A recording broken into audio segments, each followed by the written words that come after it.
ಎರಡನೇ ದಿನದ ಪಾದಯಾತ್ರೆ ಸರ್ಕಾರದ ನಿರ್ಲಕ್ಷ್ಯ, ನಮಸ್ಕಾರ ಅಣ್ಣ, ರೈತ ವಿರುದ್ಧವಾದಂಥ ಇವತ್ತಿನ ಅವರ ದ್ವಂದ್ವದ ನೀತಿಗಳ ವಿರುದ್ಧವಾಗಿ ರೈತರು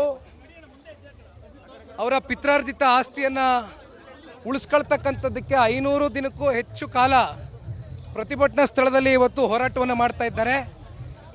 ಇವತ್ತಿನ ಈ ಪಾದಯಾತ್ರೆಯ ಅಗತ್ಯತೆ ಮತ್ತು ಅನಿವಾರ್ಯತೆ ಎರಡೂ ಕೂಡ ಈ ರಾಜ್ಯ ಸರ್ಕಾರದ ನಿರ್ಲಕ್ಷ್ಯನೇ ಕಾರಣ ಅಂತಕ್ಕಂಥದ್ದು ಭಾಳ ಸ್ಪಷ್ಟ. ಇಲ್ಲಿವರೆಗೂ ಇಲ್ಲಿ ಗೆದ್ದಿರ್ತಕ್ಕಂಥ ಶಾಸಕರಾಗಲಿ, ಈಗ ನೂತನವಾಗಿ ಆಗಿರ್ತಕ್ಕಂಥ ಮಂತ್ರಿ ಆಗಲಿ, ಯಾರು ಕೂಡ ಬಂದು ರೈತರ ಕಷ್ಟ ಕೇಳಿಲ್ಲ. ಅವ್ರು ಕೂಗು ಕೇಳ್ತಕ್ಕಂಥದ್ದು ಬಹುಶಃ ಈ ರಾಜ್ಯ ಸರ್ಕಾರಕ್ಕೆ ಕಿವಿನೂ ಕೇಳ್ತಾ ಇಲ್ಲ, ಕಣ್ಣು ಕಾಣ್ತಾ ಇಲ್ಲ.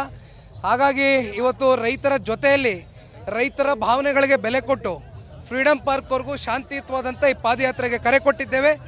ರೈತರು, ಅನ್ನದಾತರು ನಾಡಿನಾದ್ಯಂತ ಹಲವಾರು ಜಿಲ್ಲೆಗಳಿಂದ, ಕೇವಲ ಅಕ್ಕಪಕ್ಕ ಜಿಲ್ಲೆ ಅಂತಕ್ಕಂಥ ಪ್ರಶ್ನೆ ಇಲ್ಲ, ರಾಜ್ಯಾದ್ಯಂತ ಬಂದು ಈ ಒಂದು ಹೋರಾಟಕ್ಕೆ ಬೆಂಬಲ ಸೂಚಿಸ್ತಾ ಇದ್ದಾರೆ. ಪಾದಯಾತ್ರೆ ಯಾವುದೇ ಒಂದು ಹೋರಾಟ ಪ್ರತಿಭಟನೆ ಅನ್ನೋದು ತಾರ್ಕಿಕ ಅಂತ್ಯ ಕಂಡುಕೊಳ್ಬೇಕಾಗುತ್ತೆ. ಈ ಒಂದು ವಿಷಯ ಬಗ್ಗೆ ಯಾವ ರೀತಿಯಾಗಿ ತಾರ್ಕಿಕ ಅಂತ್ಯವನ್ನು ಕಂಡುಕೊಳ್ಳಾಗುತ್ತೆ ಸರ್? ಕಾನೂನಿನ ಮೇಲೆ, ನಮ್ಮ ದೇಶದ ನ್ಯಾಯಾಂಗದ ಮೇಲೆ ನಮಗೆ ಸಂಪೂರ್ಣವಾದಂಥ ನಂಬಿಕೆ ಇದೆ.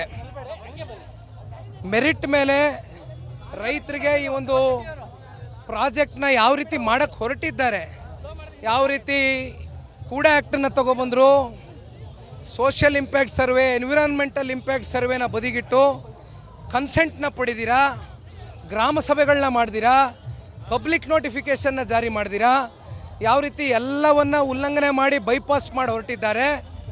ಇವೆಲ್ಲವನ್ನು ನೋಡಿದಾಗ 100ಕ್ಕೆ 100 ನನಗೆ ಅಚಲವಾದಂಥ ನಂಬಿಕೆ ಇದೆ.